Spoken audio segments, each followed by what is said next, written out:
Amadou El Konare ne an bɛ bɛɛ lajɛlen fo ka bɛɛ lajɛlen waleɲuman dɔn kosɛbɛ tile n'ale bɔra tiɲɛ Amadou El Konare dugu bɛ geren o bɛ kɛ donso bɛ n'a kungo ta fan don an kɛ Amadou El Konare bilakun wɛrɛ tɛ anw na sige o de ye ka boli daliba dali wallahi ni k'an kunda studio ba in kan tiɲɛ fasirikɛlaw olu ka magwan maa minnu ye kalimu tabaw ye su ni tile tiɲɛ u tɛ suna Amadou El Konare u tɛ siga siga wa u ja tɛ tigɛ kuma tɛ k'u kumasi cɛ wallahi n'u y'a sɛbɛn tiɲɛ anw yamaralen bɛ ni k'a lakale joona joona an t'i y'a kɛnɛ kan ayi an sen t'a la an kɛ an tɛ foyi f'u ye tiɲɛ olu de ka baara don awɔ nka an bɛ ɲɔgɔn dafa an kɛ bi sɔgɔmada in na baara taabolo filɛ ɔhɔ nɛgɛ kɛrɛfɛjuru a bɛ Mamutu Kamara bolo Mamutu min ye bi kunnafoni ka se k'a parata ka walanwala Osh. ni k'an da don a la Awɔ. k'a fɔ limanajɔnw ye Amadou El Konare Buwa Jabate anw don o tuma e ko cogo di Buwa Jabate naamu kami b'a ɲɛmaa tɔn filɛ Yeah. dutigi ma min fɔ du balo kɔrɔ kaban dudenw kɔni da ye bɔ a n'an ka to dun a barika han dɔwɛrɛ t'an fɛ bɛɛ k'i tulo kɛrɛbɔ sigi Ahan. sɔɔni min m'a kɛ bɔrɔ Ah. rɔ an n'o da ni wo da maaw tulo sisan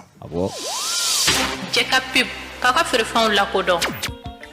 Buwa Jabate naamu n tɛ dɛgɛ fɛ o ye tiɲɛ kuma Ah. nka a tɛ nɔɔni ɲɛna ko wɛrɛ sen b'o la Hali. bala cogo bɛ di bi Amadou El Konare ne joona ne bɛ n tigɛ don a don l'indépendant sɛbɛnnikɛla tɔgɔ ye Masiri Diop Amadou El Konare ne a ko an ka taa Tɔnbukutu ɲɛfunke a ko min ye bamanciya wale ye Ɔhɔ. a tɛna mɛn sɔɔni maa minnu bɛ ka nin ko in yuguba Tiɲɛ. k'u bɛɛ lajɛlen bolo bɛna ta bɔrɔ kɔnɔ n ka ki sɛbɛnnikɛla ko a ko di Amadou El Konare min ye an ka Mali kɛlɛkɛcɛw ye Mali n'o ye faama ye o don u ja tɛ tigɛ u tɛ yiga habada Amadou El Konare min ye jamanadenw lakanani min ye faso Maliba lakanani sige ka kumabɔ juguw ka dangana jugu la Ɔhɔ. i b'a ye k'a fɔ u ye tɛgɛ ta k'a da camion fila kan bɔn sɛbɛnnikɛla ko a ko di nin camion ninnu tun sɔnsɔnnen bɛ fɛn jumɛn na ɲaama o de ye moto belebelebaw ye bamanciw bɛ bamanciya wale kɛ ni motoba minnu ye dɛ Subhanallah. Amadou El Konare moto 200 bɔɲɔngo o bɛ se ka kɛ cogo di a bɛɛ lajɛlen ye moto kuraw ye o bɔra min Bamakɔ yan kɛ o bɛ se ka kɛ o de ma deli ka f'i ye jihadisiw mɛn ka na an yɛrɛ attaquer ni moto min ye o de bɛ bɔ Bamakɔ yan ka taa nin delila ka fɔ ko ɔ jihadisi ko in dɛ k'a sunba a ju dɛ ɔhɔ k'o de bɛ Bamakɔ yan a tamasere dɔ tɛ nin ye Aa, nka a ju ka bɔ yan Ah. ka mobili fila sɔnsɔn moto 200 pɔsu joli bɛ yan ni Segu cɛ posu 100 yirika pɔsu joli bɛ Segu ni Sevare cɛ yɛrɛ 100 yirika joli bɛ yen ni Koro cɛ 100 yirika a tɛmɛn'o bɛɛ la an kun ma sulu la Ee, an kun ma sulu la Amadou El Konare Ne. Masire Diop Diop ko di? a ko min ye ɲafunke sɔrɔsiw ye Ɲafunke. Amadou El Konare camion fila bɛ taa Sulu ma tuma min na Ouais. u y'u jɔ k'a lajɛ Ɔhɔ. camion a bolibaga n'a kɔnɔmaw lajɛ Sige. Amadou El Konare k'u ɲininka Ɔhɔ. min ye ɲininkali kɔnɔna ye a nana dɔn k'a fɔ ninnu tɛ maa basigilenw ye tiɲɛ a nana dɔn k'a fɔ ninnu jatigɛlen bɛ jatigɛ jumɛn de bɛ ninnu na Ɲaama. kunnasiri jumɛn de bɛ ninnu na Ɔhɔ. u tɛgɛ sinɛ ka taa bɔrɔ kɔnɔ Gabi sɛbɛnnikɛla ko A ko di? a ko min ye ɲininkali fɔlɔ taara k'u sɛgɛrɛ Amadou El Konare maa min sɔminen b'a yɛrɛ la Tiɲɛ. a y'a minɛ o wulimango Cugu. a ko n'i ye ko jateminɛ A minɛ. min kɔni ye nin camion n'a kɔnɔmɔgɔw ye Amadou El Konare a nana dɔn k'a fɔ ko ninnu ye bamanciw ka ciden O don. u sinɛ ka salo ten off an ka Fɔta. sɔrɔsiw Awɔ. u y'u bɛɛ salo ni ka taa n'u ye Sige. Amadou El Konare min kɔni ye ɲɛfunke pɔsu ye i b'a ye k'a fɔ ka taa ɲininkali busamisɛn gan u la Kabako. e ko dɔw kɔni olu kɔni fɔnɔna ka ban Ɔhɔ. sabu olu ye tiɲɛ bange ka ban Ah, hɛ. min ye jafɛgɛmaw ye Fali na ye olu sange y'a kɔrɔ. bɛɛ fɔ ka ban i b'a fɔ ko maa Pewu, fɔrɔtɔlen pewu. sɛbɛnnikɛla ko A ko di? a ko min ye maa ja minɛnw ye Tiɲɛ. hali bi olu kɔni dɛsɛ bɛ ka kuma Ɔhɔ. min kɔni u y'u tigɛ ta sabu maa 9 don ni ka taa n'u ye Tɔnbukutu O ka ɲi. Amadou El Konare u bɛ ka ɲininka u dalakan na Ouais. maa min ye nin moto 200 don camion kɔnɔ Ɔhɔn. camion ye maa min ta ye Awɔ. wari mun duru mɔ sira fɛ camion bɛ taa di maa min ma Tiɲɛ. u bɛ ka ɲininka a bɛɛ la k'a bɛɛ u fɔnɔ taara ni a ye siɲɛ joli Ɔhɔn. moto kunfɔlɔ minnu taara Ahan. kuma bɛɛ maaw b'a fɔ ko Mali ni Nigɛriw ni Alizeriw Ah. cɛ ko yen de fiyefiyɛ ka bon Ɔhɔn. ka camion ka bɔ Bamakɔ yan ka tɛmɛ Bagineda pɔsu la ka tɛmɛ Segu Fana pɔsu la Subhanallah, ka tɛmɛ Segu pɔsu la ka Segu Subhanallah. cɛci Yeah. ka taa Mɔpti a to ten sa a to ten a to o ten tuma a to ten ala N'o tɛ, ni a bɛ fɔ min ma tubabukan na ko honte nationale jigi wariw bɛ y'a ko la o de a to ten Amadou El Konare ɔhɔ sɛbɛnnikɛla ko a ko di n'o ye Masire Diop ye a ko n'i y'a lajɛ min kɔni ye Gawo ye Amadu Konare ko camion kɔni a tun bɛna taa yɛrɛ sɔrɔ yen Laban nka min kɔni ye Ber Tombouctou Ɲafunke a tun bɛna taa jiginin k'a di jihadistes ma min ye GIGM ye Amadu Konare ko minɛn tun bɛna taa d'olu de ma a ko GIGM bɛ kɛlɛ fɛn fɛn kɛ min y'u kɔkɔrɔma donnen don maaw fɛ min kɔni y'u ka wari u ka moto u ka minɛn tɔw ani balo an'u ka balo k'a bɛɛ de bɛ cɛ ka taa d'u ma nin cogoya in na ko sardine tun b'a la e b'o faamu cogo di Mali ni ye gɛrɛ de k'i yɛrɛ furu fara Amadu Konare sɛbɛnnikɛla ko n'a jɛra a bɛ se 2 a ko ni ɲɔgɔnna min tɛmɛna ka tɛmɛ min kɔni hakɛ t'a la nka min kɔni an ka jamana kɛlɛkɛcɛw ye a na kɛ ni lipu kura de don n'u ɲɛ la Amadu Konare yɛlɛma don bɛ kow la min kɔni ni Bamancu ye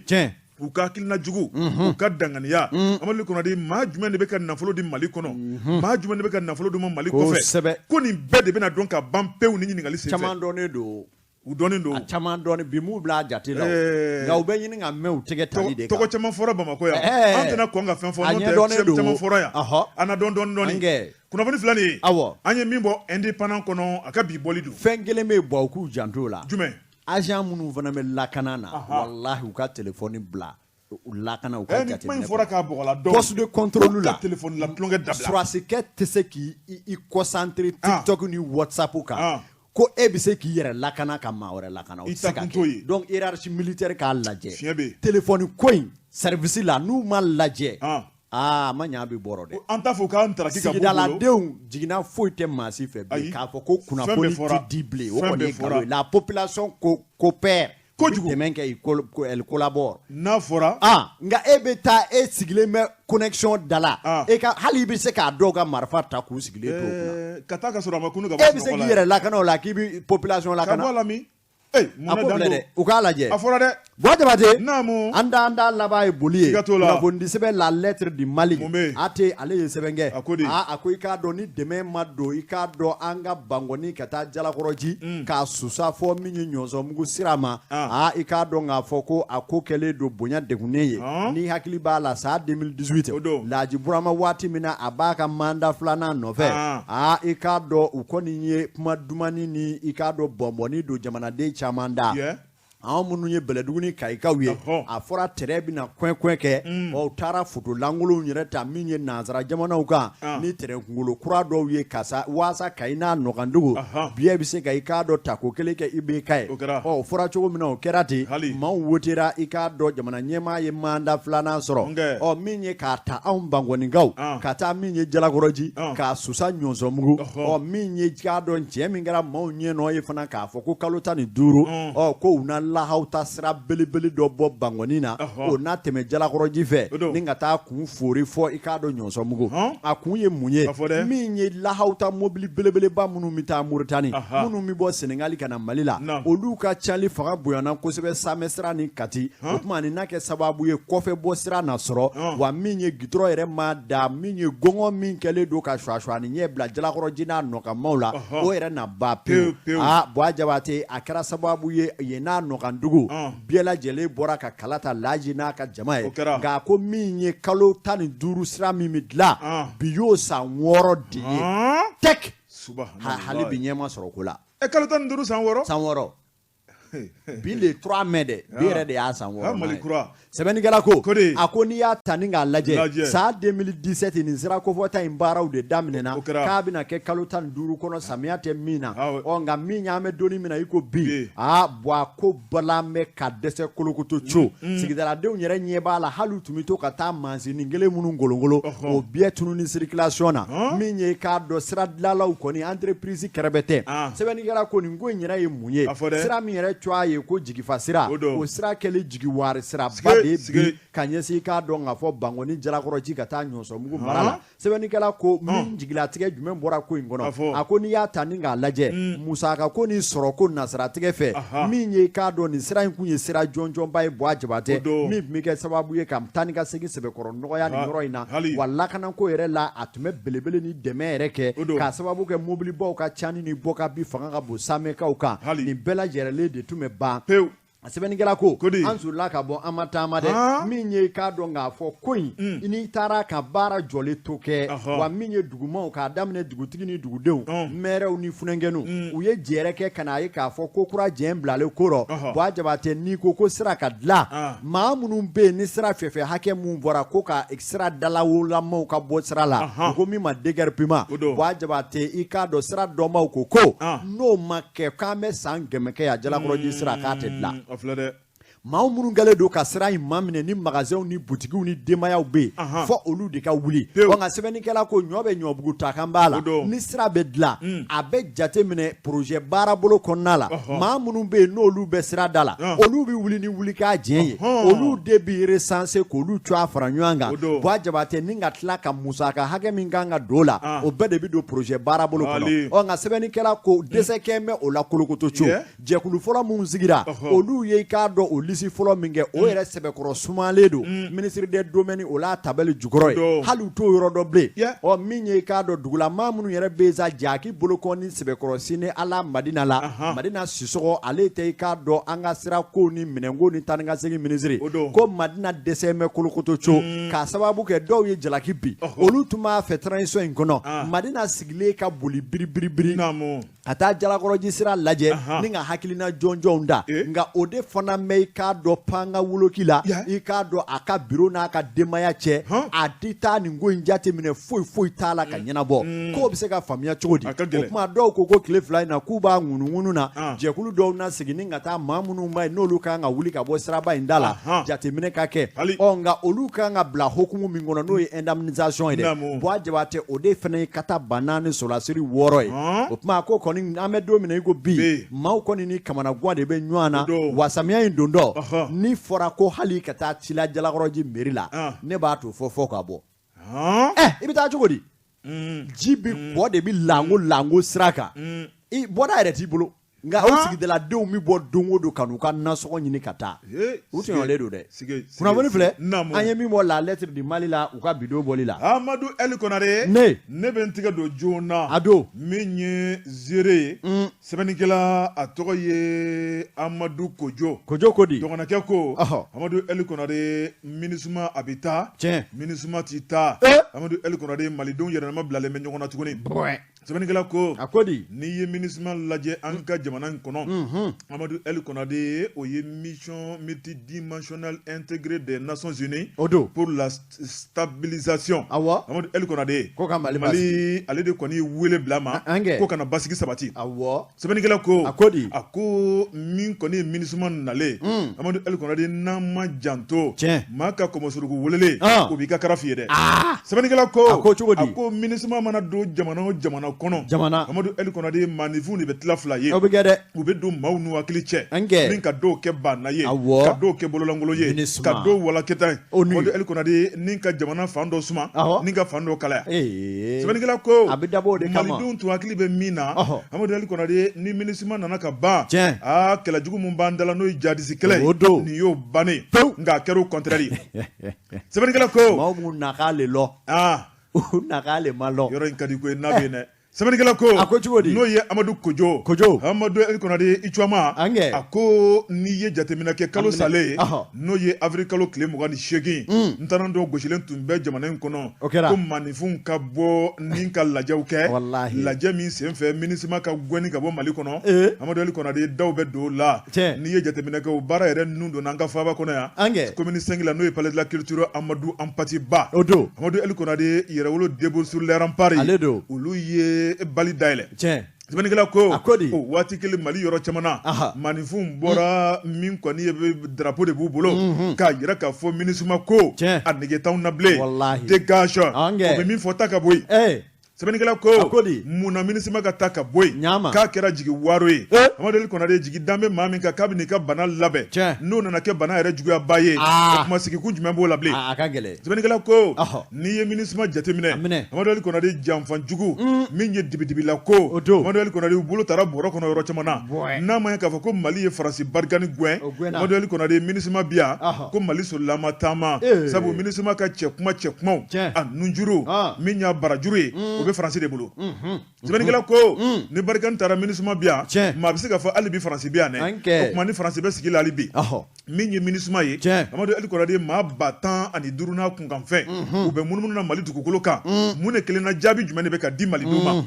sɛbɛnnikɛla ko Amadu Ali Konate n'i y'u ye saraw ka ca u bɛ janga woloki kow la min ye nisɔndiyala kow ye Amadu Ali Konate min ye an ka feerefɛn dɔw bɛ yen MINUSMA yɛrɛ ka sanni kɛmɛ k'o sɔngɔ yɛlɛ o t'a bannen ye koyi min y'an ka denmisɛnnin canajaw ye u kɛmɛ ka cɛnni ta k'olu sɛgɛrɛ dɛ o fana y'a dɔ ye nafolo bɛ dɛsɛ fɛn jumɛn na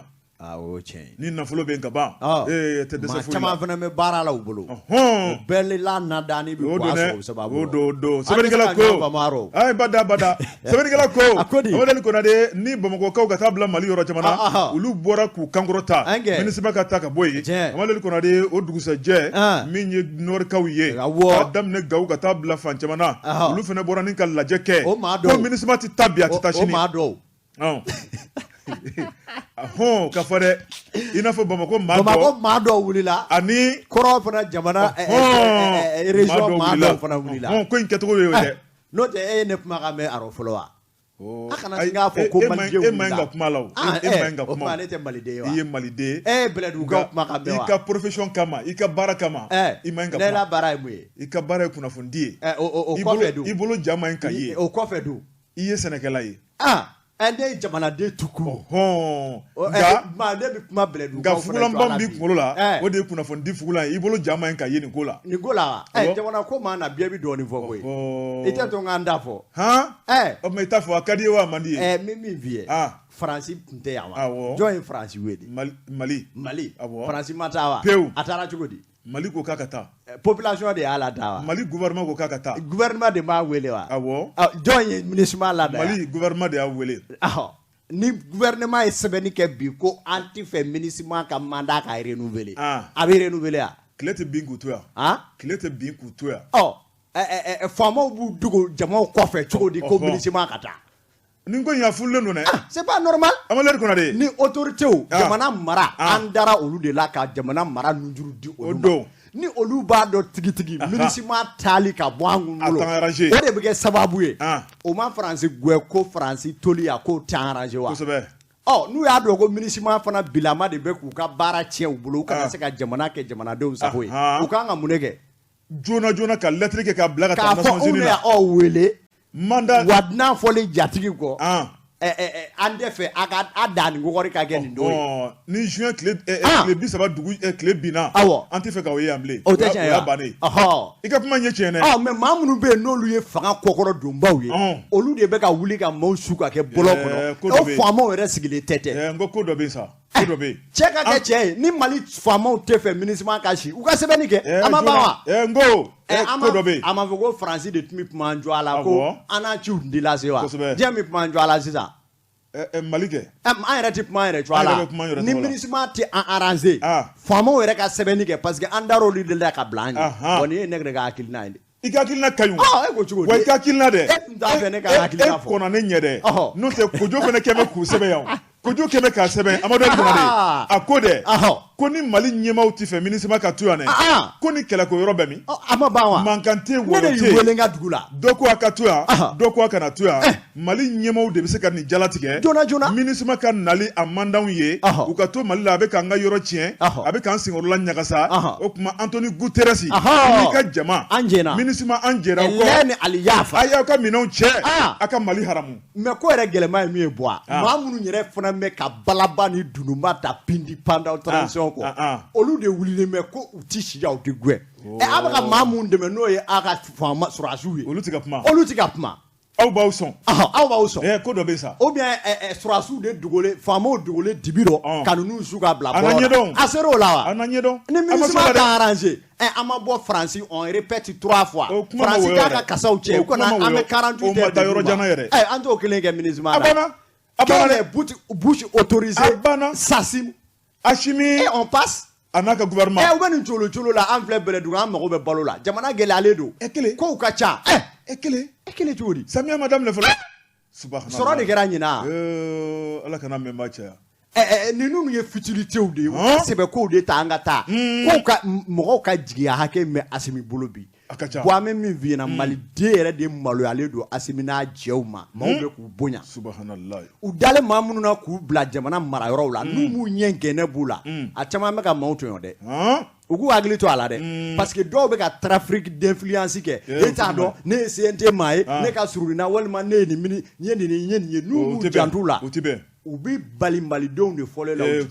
utibe ana blasrali amalo ko na de ika blasrali amago bodi la wa lameba mago bodi la amado el ko na de minye sebenigla ye kanga kunguru ni faroka o de minisuma koye min ko ne juin kalo nataye o kuma sigibeta ke minisuma katoliko ka malila sabu manda be renouveler sankele o kunte do ware de nanya renouveler sankele yani sanwarache abo sigi ka miri ka jatemina ke nanga tuli mandawiye aye letrika ka dama na kadawye o kuma me nyugombolo abana na akwatoli kadi malidon ye o kuma chama bemi ote kuna boni fly awo anye min bo journalisere kono akabi bolido Jeka pip kaka firfon la kodo nege kanye tan flasera bamako kafo jiginew ka bonyamasegi be awye Amadou El Konare ne itigadu bwajamate mendega kargadu teliala fondi sebe nouvelle horizon minye Seydou Konate Seydou Tumana minye ka donga fo awa sama baflama dasi nywana menemeni economy tayro nyini wa misindigu yere olubi nywana fana ni try ako minye Mali kiri savela la bi akoy ka donga fo ni be Malia ko ni me yorola e ka do ate yorola bi ka teme Mali kiri bo konona kan sebenikela ko ngana fla dasile nywana minye ka do an jouele nuye amande krefa amanzigi amuroje minye jena tige fe mi yere complication le ngateme beka oye article nuko article 10 article D bwaje bate ema article kala ikado alaba ibito idongo la ite nyedo femina mime talike ikado Mali kiri bilama sama babe asavelana sabula mime talike kabi wati minani hakili bala bube sumelu bube maiga alebe mine charaw ningata naye kasola kabi odo Mali yere kuru supreme ba avoka gale folo mitwe noye ikado awa Mainsra Sheikh Mohamed Serifu Kone ale muruti Farida kana ikado sosoluni saria soso chama mboka dakeneka ko Mali kiri koni kwa bole saria batola ka bala kake bingalini demateme wale ale yo kuma fo amado mana aya kesebenu fe aya fo jasra fe o minye ka do ka taw dola kabla bila hakilina do yere taraka nyesi ale ma abora anola o minye sa saria dodo nyeni ko mume do ni nyanje haluka tabali jugoro kuma olu de bi bonaye uba bela jerele dal lefeka o ngani ye saria laje o saria tigi kele mfana ma fo ka fo ko saria mime mai saria konala ko de bu wajibiya hali ni ye kodo ni kokolo no iki yera mine kodo la o ba fo chugo na abo chugo do uni nyanje o nga ame do mi na iko bi eko minyo Mohamed Serifu ale ni ajedo uko ni ngele do ka sendika jekulu bafla o jekulu kofe ika do jekulu wora sigi me no ye politiki ma ni société civile bu yera soro muna ika do ofana nyema ya dobe o Mohamed Serifu kele bolo o sebeni kala ko ame do ni mi na iko bi ka keni akal laseli do ni kewale do ye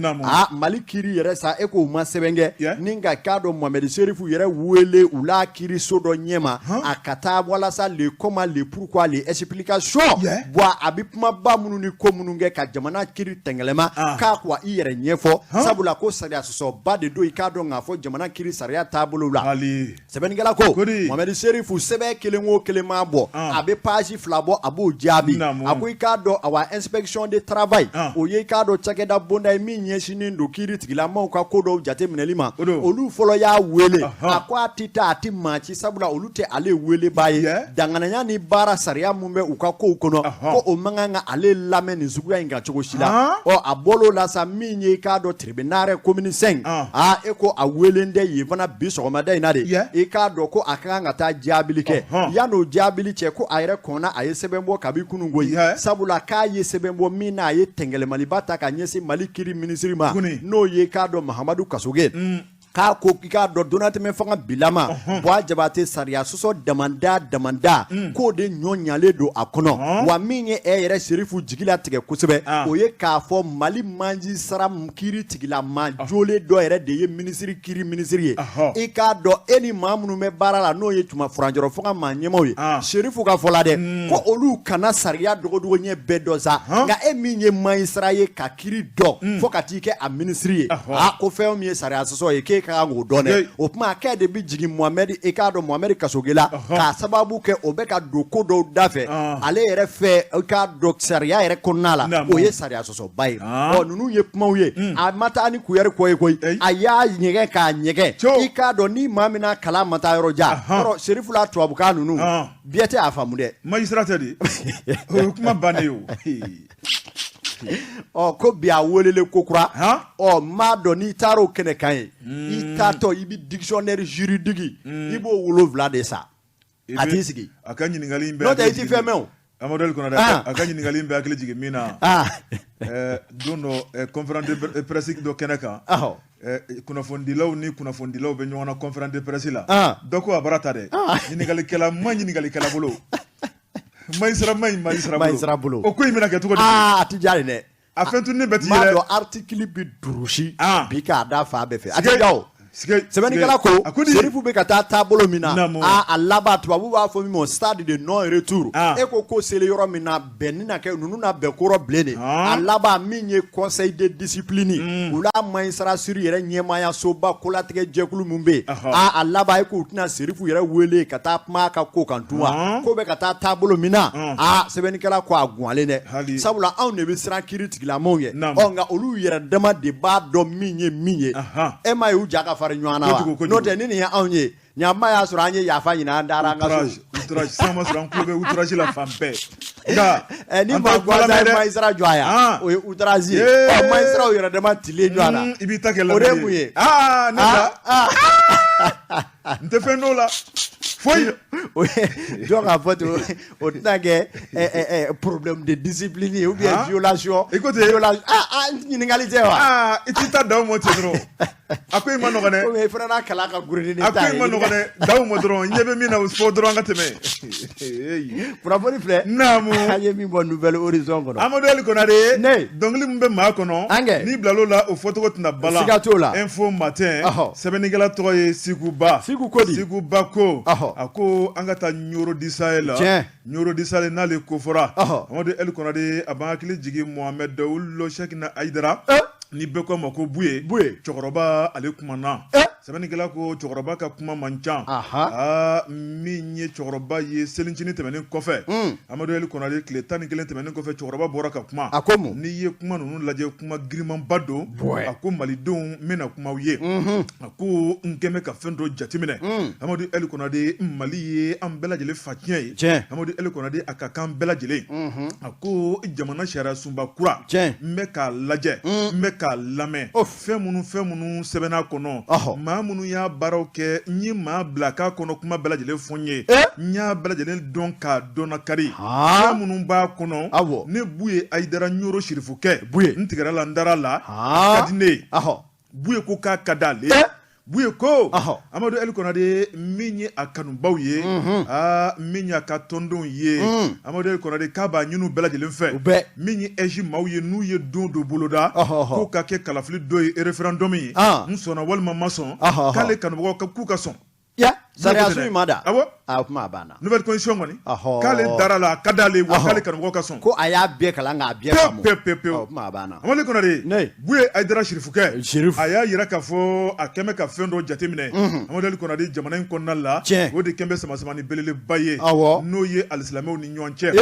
a ko Mali Amadou Konate ko Mali u ye min sɛbɛn constitution kɔnɔ n'o ye laïcité k'a diyara ale ye fo k'a dama tɛmɛ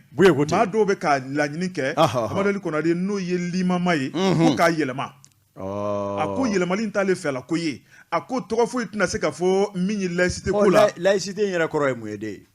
an bɛɛ lajɛlen dama ka kan kɛ i tontigiw i chrétien i silamɛ i tɛ foyi la an bɛɛ lajɛlen dama ka kan jamana la ne ye tontigi ye ni ne taara fɔ e Boa ma ko e kana seli an bɛ bɛn wa e tɛ se k'o fɔ o parce que e tɛ seli e man k'o fɔ laïcité ni korote ko ni min dara mina ko batwa ko beka temeni kasrai ne e tontigi anga nyambo ya doro anga nyambo e ka temeni ka bafa ni ka shefa ni ka wulufa ye e ki ka sogo dun ki konobaro fa ne min ne nga seli golo be nyongona e ka seli ne ka nga seli ke ne ka teme e la ye an shite nyongo o de laïcité wa pai o jengo ko mai ama fi nyana ni o tigi ba fe bu o tigi b'a fɛ an ka ka banu n'an ka sɛnu bila ka tugu ale ta kɔ. Amadou Konare Siku Bako a ko Buya Idara ko k'ale ni maa tɛ ɲɔgɔn sama ko ye k'ale tɛ Mali alisilamɛw si kɛrɛma tigɛ k'a tɛ mɔgɔ juguya la Amadou Konare k'a tɛ bila maa si kɔ ale kɔni bɛ min fɔ o ye ale ka kunkilenna ale ka taabolo ye o de ye laïcité ko in a ma juguya ale ma a bɛnna ale ma fo k'a dama tɛmɛ wa ale b'a ɲini min ye a kanubagaw fɛ o tuma k'ale sago de b'a ale n'a kanubagaw la Amadou Konare k'a bɛ min fɔ o y'o de ye o tuma min ye maa wɛrɛ ye o tuma k'ale sago to maa wɛrɛ la dɛ o tuma min ye laïcité ko ye o tuma k'a bɛnna ale ma fo k'a dama tɛmɛ maa minnu bɛ yen n'u bɛ k'u kankara ko la k'a b'a ɲini u fɛ ko hali bi u ka sabali Amadou Konare u ka tigɛ di ɲɔgɔnmaya kɛ o tuma ko jamana in a bɛ dabolo min na sa a tɛ sama-samani kun bɔ o tuma ko n'i y'a lajɛ dɔw yɛrɛ ko k'u ka jamana in kɛ islamiki o tuma ko u kana ko ye dɛ o bɛ dɔw yɛrɛ fana da ma ko a ko ni Mali kɛra pays islamique ye Amadou Konare o tuma ko jamana sariya jumɛn de bɛna bato o tuma ko sariya jumɛn de bɛna bato Mali kɔnɔ ko fɔ dɛ ora an yɛrɛ fana bɛ taa min an bɛ taa min an t'o fɛ Buye ko Amadou Konare ko a fɔra cogo min na dɛ ko payi o de y'a kɛcogo lakika ye ni e ma ta lahara Ala de n'a ɲɛnabɔ ye sa nka y'a fɛɛrɛ ka kɛ an ka sigi ka ɲɛ e ko i la gabakurunin de ka ɲi e ka tugu o kɔ e ko matigi ka ɲi e ka tugu o kɔ maa ka maa wajibiya ka taa sira fɛ sira mun man d'a ye bɛɛ ka to n'i ka kunkilenna ye baara banna Amadou Konare nin ka ɲi sɛbɛnnikɛla ko Buye ko min bɛ k'ale b'o kɛlɛ la o ye code de la famille ye hali sini k'ale b'o kɛlɛ la n'a ma k'a kɛcogo lakika la maa minnu hakilina ta k'u b'ale jɔlen sɔrɔ u ɲɛ ye mun ne b'o fana kɔnɔ e nana o kɔ de code de la famille Amadou Konare sɛbɛnnikɛla ko Buye ko min ye jamana kunkanko dɔw bɛ yen n'olu wulila ale kɔni bɛ bila bɛɛ lajɛlen ɲɛfɛ o tuma k'a ka dɛmɛ bɛ sɔrɔsiw ye colonel Asimi Goyita n'a jɛɲɔgɔnw ye k'u bɛ taabolo min kan bi o tuma ko taabolo jɛlen don nka k'a b'a f'u ye n'u jɛngɛnna don o don k'u bɛ ale Buye jɔlen sɔrɔ u ɲɛ ye k'ale bɛ b'u kɔfɛ dɛ a tɛ maa dɛmɛ ko maa min jɛngɛnnen don dɛ ko bi malidenw sɔnnen bɛ Asimi n'a jɛɲɔgɔnw ye ko parce que k'u tilennen don ko n'u jɛngɛnna ale Buye bɛ b'u kɔ ko t'ale sɔrɔ foyi la ci mɛnna kunnafoni filɛ an ye min bɔ info matin kɔnɔ fulakɛ Siguba ale ka sɛbɛnni don Buwa Jabate kunnafoni di sɛbɛn le serment min bɛ tali kɛ i k'a dɔn Abubakar Berete a ye sɛbɛn kɛ Abubakar Berete ko a ko i k'a dɔn Buwa Jabate ni maa min kɔni bɛ wari baara la bi ko ni dusumakasaya tɛ fila ye BMSSA ko dusukasi bɛ yen bi dɛ banque malienne de solidarité BMSSA ko ita ka yɔrɔ fasiriba ko a ko Buwa Jabate n'i y'a mɛn tubabukan na les clients se plaignent de la mauvaise qualité du service ko BMS yɛrɛ bɛ clients yɛrɛ tɔbɔtɔ cogo min na ka baara min yɛrɛ kɛ n'o ye banque baara ye dɛ ko dusumakasaya da de ye k'a dɔn aw minnu na compte bɛ aw ta ye bi sɛbɛnnikɛla ma fili dɛ a bɛ yan dɛ lafiya ko ita ka yɔrɔ la banque malienne de solidarité ni balana sɛbɛnnikɛla ko a ko nin waati laban ninnu na a ko i k'a dɔn k'a fɔ ko BMS kɛlen don jigiwari bangeba ye dɛ ko waasa i ka da la Buwa Jabate ko e ka wuli bi dɔrɔn i ka taa k'i bɛ t'i magoɲa dɔ ɲɛnabɔ BMS ka guichet dɔ la walima a ka agence dɔ la Buwa Jabate ko i na fɛn ye ɲɛ na kabi n kala k'i da kabi e yɛrɛ ka banque ko yɛrɛ damina fɛn min yɛrɛ ma deli ka kɛ e la dɛ min kɛ k'e b'o de gɛlɛya ye sɛbɛnnikɛla ko a ko fɛn fɔlɔ ye mun ye arrogance des guichetières, longue file d'attente, des guichets automatiques toujours en panne. O kɔrɔ ye mun ye maa minnu bɛ yen n'olu yɛrɛ bɛ baara la a kɔnɔ yen dɛ ko dɔw bɛ yen olu y'a dan bɛɛ i b'a fɔ ko olu kɔni ye k'a dɔn masaba de ye wa u ti maa bonya i k'a dɔn kumakolo bɛ seri i kan i k'a dɔn o de ka ca jama la dɛ wa o kɔfɛ a de bɛ jɔ a na biri i b'a fɔ ka bi lawale la dɛ an bɛ jɔ ɲɔgɔn kɔfɛ cogo min na dɛ bi tile in na 21e siècle hali bi ko o de bɛ sen na maa man ka miniti tan kɛ banque la wa ko y'a tile ko ni banque baara kelen bila i kɔrɔ i k'a dɔn BMS la ko y'i ka tile cannen ye subhanallah hali k'a fɔ ko a ye ji sigi ta kan n bɛ taa n'a nasɔngɔ retraite kana wa n'i y'o kɛ k'i la mun bɛ tile kun kɔnɔ ko ten dɛ nin balana dɛ sɛbɛnnikɛla ko a ko min ye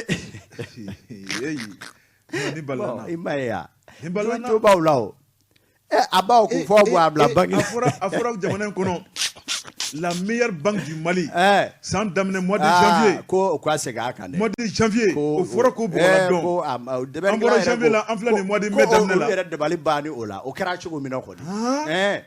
sɛbɛnnikɛla ko a ko Buwa Jabate n'i taara guichet dɔw la i b'a ye k'a fɔ tuma bɛɛ guichet a bɛ taa carte ni sɔɔri yɔrɔ min ka sin ka wari ta dɛ ko tuma bɛɛ olu fana calen don wa u man ca yɛrɛ dɛ kelen-kelennin minnu bɛ yen k'olu calen sɛbɛnnikɛla ko a tɛna maa tɔgɔ fɔ walasa denbayatigi ka baara kana can nka ni kɔni a bɛ misaliya kelen di agence min filɛ Falajɛ BMS agence min bɛ Falajɛ agence BMS min bɛ Ali de Bamakɔ kɔnɔ agence BMS min bɛ PMI kɔnɔ min ye dibidani na Bamakɔ yan Buwa Jabate ko n'e taara ye ka ban wa e kɔni ni dusukasi n'i ma kunnaja i la tension de bɛ wuli a ko an bɛ donni min na i ko bi maa si tɛ bi k'e kɔni ye BMS client ye ko ni i taara degun min bɛ i kan i k'a dɔn k'a fɔ ko i t'o sereya a ko wa dɔnkilidakan min b'u bolo i y'o dɔn de k'o de ye k'a fɔ u ka suma u ka baara bangew ka suma ci bi taaba i b'a fɔ ko nansi sen mugulen ko ni problème de réseau tɛ dɛ u b'o de fɔ kɛ sɛbɛnnikɛla ko baara yɛrɛ bi yɛrɛ subahana mansi fɛɛrɛ kura minnu yɛrɛ bɛ yen dɛ i k'a dɔn k'a fɔ o de dɔnbaliya don wa mun don olu yɛrɛ de kamana guwanlen a ko rɔ a ko nka an bɛ don min na i ko bi olu ka jateminɛ dɔ ye min ye a ko min ye i k'a dɔn wa ko muso dɔw yɛrɛ bɛ yen minnu bɛ a vitre kɔfɛ wa o tɛ caissière ye wa bawo ye jɛw ye de olu caissière bɛ yen a ko a ka ca kosɛbɛ ko les dames derrière les vitres vitiri kɔfɛ a caman bɛ yen dɛ ko olu minnu bɛ yen wa n'i taara o musow sɔrɔ yen wa ko yanni olu k'e la ci ɲɛnabɔ dɛ e la maa banalen bɛ dɔgɔtɔrɔso la i bɛ boli ka na warinin ta yanni olu k'o ɲɛnabɔ k'olu bɛ min na k'i y'o dɔn de i b'a dɔn a ko les précieux temps du temps passent tout leur temps au téléphone ou à raconter leur histoire conjugale awɔ i b'u ye téléphone ci la allo mamila e de la ko bɛ di u b'o b'o la fana surɔ u fɛn o fɛn dɛmɛna u ye sɔrɔ min kɛ denbaya la o damanda u k'u b'o de dɔrɔn fɛnɛ awɔ nin tɛ Malikura jɔ ka e jɔlen to wa ko ni e ko hali i bɛ kuma u fɛ dɔɔnin wa kabi Ala y'e da damangoya min ma deli k'a fɔ dugu in na dɛ u b'o de fɔ i ma sɛbɛnnikɛla ko olu yɛrɛ kamana guwan yɔrɔ ye min ye yala banki ɲɛmaaya so yɛrɛ bɛ nin kalama wa ko n'i y'a sɔrɔ olu bɛ habada cogo di e de ye banki ɲɛmaaya ye wa abada ɲɛmaaya so ni ɲɛmaaw bɛ nin kalama ninnu bɛɛ bɛ araje ni si tɛ tile ni lafiya Kuyita bɛ nin kalama u bɛɛ bɛ araje sɛbɛnnikɛla ko yala banki ɲɛmaaw bɛ nin kalama wa abada ko ɲininkali filanan ko munna nin kɛwale jugu de bɛ BMS kɔnɔ a ti ban ko dɔw yɛrɛ y'a fɔ u ye u ka ɲinini na ko BMS maa ta cogo dɛ ko o de bɛ na ni nin ye yɔrɔ dɔw la ko yanni u ka maa jolenw da minnu bɛ banki baara dɔn ni k'a dɔnna kari ko u bɛ se ka minnu ma na stage la dɛ u bɛ se k'a biɲɛ to kan ye walima bénévole ka se olu b'a kɛ u sago n'u dɔn ye u ye nin bɛɛ de fɔ a la ne ma se yen dɛ n'a compte tɛ BMS la wari mara cogo min bɛ n bolo ye k'a bila manani nɔ k'a bila i la dilan jukɔrɔ hali bi 29 siècle la aw bɛ ko sa dɛ ni toto fɔra ko toto jumɛn n k'an bɛ furamuguni funfun na e ko cogo di sisan ɲinɛ kuloba ninnu u bɛ taa labɔ dɛ aw wari batigiw a de bɔ a bange la subhanalayi e bɛ se k'i ka baara kɛ k'i ka wari sɔrɔ ka tuɲɛ o nɔfɛ cogo di a ka gɛlɛn i tɛ bɔ i ka a don ɲɔnɔ k'a di mun ma wa tiɲɛ yɛrɛ la Mali kɔnɔ bi n'i taara wari bila banque la o don man gɛlɛn dɛ ka taa ta o de ka gɛlɛn k'u fana m'u bolo ma yɛlɛma de a banna Amadu Konare o tuma an b'a fɔ sa ko ka yɛlɛma don ko la n'a dun ma k'a fɔ ko Malikura o ye bɛɛ dako bɛɛ dɔngɔ ye Amadu Konare nka Malikura baara a hakilina an tɛ k'o ye fan si dɛ BMS dɔrɔn tɛ ko ye Amadu Konare i bɛ taa banque caman na bi i bɛ aran min sɔrɔ yen sɔɔni dɔrɔn yanni turu bɛ s'i ma dɔrɔn ko problème de réseau nka min yɛrɛ ka jugu ni nin bɛɛ ye Buwa o ye agent ka tigitɔki e nalen don baara la connexion forfait t'e kun e ka so e m'a don banki kɔnɔ e de ko k'e ka taa i la wifi ba in k'e ka mɔnɛbɔ lajɛli bɛɛ kɛ yen o la a bɛ ɲɛ cogo di a tɛ ɲɛ bon nin de bɛ ka Mali bila dɔ bɛ taa k'i to a tɛ ɲɛ maaw ma wuli ko baara tɛ sɔrɔ min ma baara sɔrɔ o bɛ yɛrɛ jabɔ la u bɛ tila ka yɛlɛma Mali filɛ dɛ a filɛ dɛ nin tɛ bɔ an na cogo si la a ka gɛlɛn o tuma an bɛ taa Mairie fan fɛ an bɛ tila ka segin ka na. Jɛ ka pip k'a ka feerefɛnw lakodɔn. Bajabate caman ka kuma ka ca tile fɛ nka su fɛ o maga bɛ suma tɛ bala cogo bɛ di. Amadu Konare ne bɛ n tigɛ don joona Kalimu info maa min ye sɛbɛnni kɛ a tɔgɔ ko TC ko an ka taa Kɛɲɛba marabolo la. Amadu Konare Kɛɲɛba bɛ Kayi fɛ. Amadu Konare min ye chinois ye ka taa bila dunan wɛrɛ la k'u kɛmɛ ka dugu sigili ni ka gɛlɛya dugudenw ma. Olu b'o la hali bi. Sɛbɛnnikɛla ko Amadu Konare nin tɛ kuma kura ye nin kuma in bɛ ka fiyɛ kabini waati jan sabu n'i ye Kayi marabolo lajɛ Amadu Konare jamana ala kɛmɛ ka se ka nafa belebeleba k'u ye n'o y'u ka dugujukɔrɔ nafolo a sɔnsɔnnen bɛ kosɛbɛ min ye sanu manganɛsɔ ka taa bila dugujukɔrɔ nafolo wɛrɛw la min kɔni Kayi ye a sɛbɛkɔrɔ sɔnsɔnnen bɛ sɛbɛnnikɛla ko min ye Kayi ye i b'a ye k'a fɔ dunan kɛmɛ ka firinkan kɛ ye a ko kɛrɛnkɛrɛnna dugu min na o de ye Kɛɲɛba marabolo ye n'i ye togodaw lajɛ chinois kɛmɛ ka maaw ka foro k'a kɛba ko ɲinɛ dingɛ sɛbɛnnikɛla ko a ko yɔrɔ ko ye sɛnɛkɛyɔrɔ ye yɔrɔ ko ye jigi e bolomadayɔrɔ ye chinois kɔni n'u ka mansinjugu kɛmɛ ka dugukolo walata ni k'a da kɛrɛfɛ sɛbɛnnikɛla ko n'i yɛrɛ y'i jɔ ka Kɛɲɛba lajɛ fo dugukolo makari bɛ don i la sɛbɛnnikɛla ko maa dɔw de kɔni fana bɛ ka don janfajugu la ni k'u ka yɔrɔ k'a labila min ye chinois ye chinois an t'u t'an fɛ an hinɛ t'u la an makari t'u la Amadu Konare u tɛna ko Mali cɛ ka ɲi ko ye u bɛna k'u ka nafa n'u ka tɔnɔ n'o bɛ bɛn fɛn o fɛn ma chinois labɛnnen bɛ ni k'o kɛ hali n'o bɛ kɔmɔni minɛn bila an na o b'o de kɛ sɛbɛnnikɛla ko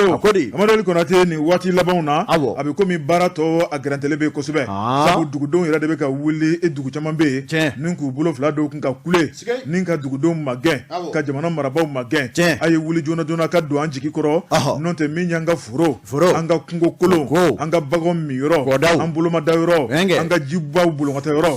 Amadu Konare an ka soforo kun nin bɛɛ lajɛlen kɔni dakalo cilen bɛɛ ala ni chinois ka dangana jugu fɛ olu don sɛbɛnnikɛla ko min y'an ka baganw bɛ min yɔrɔ minnu na chinois u ka sanu ko ji bagaji minnu bɛ k'a la o kɛmɛ k'an ka jiw tiɲɛ Amadu Konare hali kɔnɔ minnu kan k'u sigi ka ji min wula kɔnɔ o jiw bɛɛ tiɲɛnen bɛ yen a ko min kɔni ye sigida ye environnement k'a dégrader Amadu Konare i b'a fɔ ko Kɛɲɛba marabolo a ko o dɔrɔn tɛ koyi min ka jugu ne nin bɛɛ lajɛlen ye Amadu Konare bagaji minnu bɛ kɛ ka sanu baaraw kɛ ni ka sanu ko Amadu Konare o de fana bɛ jigin dugukolo jukɔrɔ o tuma min kɔni ye kɔlɔnjiw ye o bɛɛ lajɛlen de sɔnsɔnnen bɛ bagaji la o bana o tuma ko kɔlɔlɔ dan t'o kɔlɔlɔ la dɛ mercure n'a ɲɔgɔnnaw subhanalayi ko bana sugu bɛɛ kana caya insuffisance rénale n'o ma caya mun bɛ caya fɛn min bagaji min bɛ i k'a dɔn yiri wugu k'o da yɔrɔnin kelen adamaden de o ka k'e kɔnɔ a bɛ kɛ cogo di ka bama fa ka Mali fa ji la yɔrɔnin kelen nka Bajabate chinois bɛ se ka bɔ fɔ Chine ka avion ta ka n'a cu Mali la ka mansinbaw commandé ka t'u bi kungokolo dɔrɔn Mali la y'a tɛ cogo di o bɛ se ka kɛ yan tiɲɛ yɛrɛ bɛ yan o tɛ se ka kɛ o bɛ yamaruya de n'u nunjuru tɛ maliyɛn dɔ bolo i bɛ maliyɛn gansan de dɛ ayi o grade n'u bisimila yɔrɔ tɛ maliyɛn dɔ ka so ye Amadu Konare a ko min ye nin chinois ye u kɛmɛ ka sigi negebɔ Kɛɲɛbakaw la dɛ Amadu Konare ɲɛfɔbaliya tɛ min kɔni dugudenw ye a kɔlɔlɔ n'a bɔnna bɛ olu de kan olu kɔni kɛmɛ ka ntanan gosi ka weleli kɛ jamana marabaaw ka se k'a lajɛ joona o tuma min ye nin sanubɔlaw ye maa minnu bɛ n'u ma yamaruya u ka se ka gɛn ka bɔ yen sabu u y'a yira k'a fɔ olu yamaruyalen bɛ n'u ka permis ye Amadu Konare ko dugudenw ka bagabagali o tuma k'o tɛ se k'olu gɛn ka b'u ka sanuko in na nka min ye jamana ɲɛmaaw ye olu de bɛ se ka wuli ka jɔ kɛ papier mun b'u bolo ni k'o ntaraki ka b'u bolo min y'u ka baarakɛminɛnw ye Amadu Konare k'o fana ntaraki ka b'u bolo Amadu Konare min kɔni ye fanga ye ko fɔ a k'a jɔ a jɔyɔrɔ la n'o tɛ fanga yɛrɛ ka n'u ka baaraminɛnw ntaraki sa fanga k'a jɔ a jɔyɔrɔ la n'o tɛ papier kana d'u ma Kɛɲɛba sigi ka gɔn bi dɛ papier kana d'u ma ni dɔ y'i kunkolo gɛlɛya ka papier di a ye papier minɛ maa min ye papier di ni jamana ma jɛ n'o ye jamana k'o tigi fana convoqué kɛ mais kuma bɛɛ a bɛ taa sigidaladenw ni dunanw kɛ ɲɔgɔn na k'a kɛ k'a sɔrɔ faama dɔ yɛrɛ b'o marifa ta ɲɔgɔn kama ka ɲɔgɔn fa fu k'a sɔrɔ a ko tigiw bɛ bureau kɔnɔ c'est pas bon kunnafoni filɛ awɔ an ye min bɔ Kalim info kɔnɔ TC ale ka sɛbɛnni don Jabate ni ko caman ka s'a da la a bɛ taa Juma ko kura kunnafoni sɛbɛn les démocrates Umaru Sanɔgɔ ye sɛbɛn kɛ Umaru ko mɛlɛku ma ja badeni da a b'a fɔ k'o bɛ gabafura ko b'o fana kunu a laban o b'a ta k'a mɔ karaw a ko k'o laban ma kɛ madamu Jiri Kiyatu Konate ni bɛɛ lajɛlen ko a ma Atu sɛbɛnnikɛla ko Atu ma tɛmɛ i ka denbaya da la n'i ma kunnaja bɔ o yi escroc kelen ye ka i la wari biɲɛ minɛ i la nɛ ka di i b'a fɔ ko kan de la murunin n'a donna i kan Jabate i b'i fa suyer k'i ba suyer ko wari kɛ bɔrɔ la ni k'o di Atu ma sɛbɛnnikɛla ko nin ye olu dabali ban dɛ olu ka sɛbɛnni tɛmɛnen na u kun y'u da se ni muso in ma ko muso nin jɔ ye madamu Jiri Kiyatu Konate bɛɛ lajɛlen ko a ma ko Atu sɛbɛnnikɛla y'a yɛrɛ ɲininka ko min ye u nana ni open a ye min ye tile fila in na ko est ce que olu yɛrɛ fɛ ni Kiyatu in man fɔrilen tɛ ka tɛmɛ open a ye maaw kan sabula a b'i meleke ka i meleke bon a bɛ fɔ k'an ka taa kunun yɔrɔ la o b'a sɔrɔ fɔlɔ jalen nka Kiyatu la dabali ba ye mun ye Kiyatu bina e bɔ a meleke bi ni miliyɔn dan ye yɔrɔ e bɔra o kalama dɛ a bina sini sagoma tun a bɛ n'i meleke ni miliyɔn 5 tellement que kunkolo ka ɲi nɛ bɛ pɛlɛku wa a bɛna ni dalu ye dalu la e yɛrɛ n'a fɔ sa ko nin ye e ni jamanakuntigi de sigilen a cɛ ka ɲi cɛɲa de don wa a ko ale don maa meleke rɔ kɛ ni cɛɲa sara ni bɛ daw la o de bɛ dɔ fara olu ka taa kan dɛ bon cɛɲa ko ni maaw y'a bolodanko réseau ba sigi n ko u bɛ dɔ de sigi k'o ye Pereda Jɔani ye hali u labɛnnen don ka t'o nungala labɛn k'o kɛ Asimita Ɲuanko ye k'o ye Asimi Bade ko ma yɛlɛmanikɛla ka barbe artificielle bɛɛ e ko cogo di i tɛna lamɛn de ninnu ye ko kɛ sɛbɛnnikɛla ka fɔ la i dabali bɛ ban a y'a jira k'a fɔ ko Atu yɛrɛ ka ko yɛrɛ maa fɔlɔ min ɲɛnamini n'a fɛ y'o dɔn de a yɛrɛ baden kanɛmɛmuso a y'o de fɔlɔ dasi k'o bin ni miliyɔn 13 ye sɛbɛnnikɛla ko a b'a kɛ cogo di i k'a dɔn a bɛna ŋanama n'a y'a pari ka gorobinɛya fari da a na k'e kɔnɔ sa ko Mali jamanakuntigi muso yɛrɛ de ye nin ye wa n'a nana e fɛ yen mɛlɛku n fɔanda si cogoya ti fɔ fɔama ba minnu bɛ jɔyɔrɔbaw la a ka kuma na o de ye a ko kɛ ɲɔgɔn ye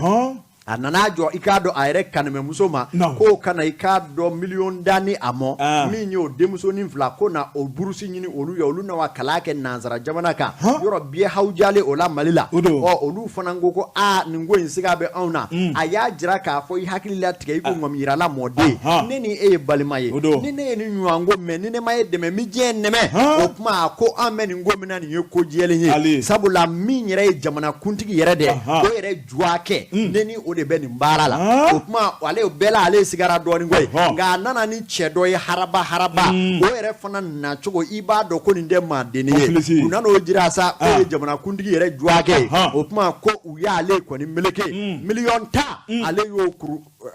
miliyɔn 9 ale y'o kurutu k'o bɔ ni k'o di u ma i k'a dɔn awa kalo 1 kalo 2 taama minɛ sisi ma bɔ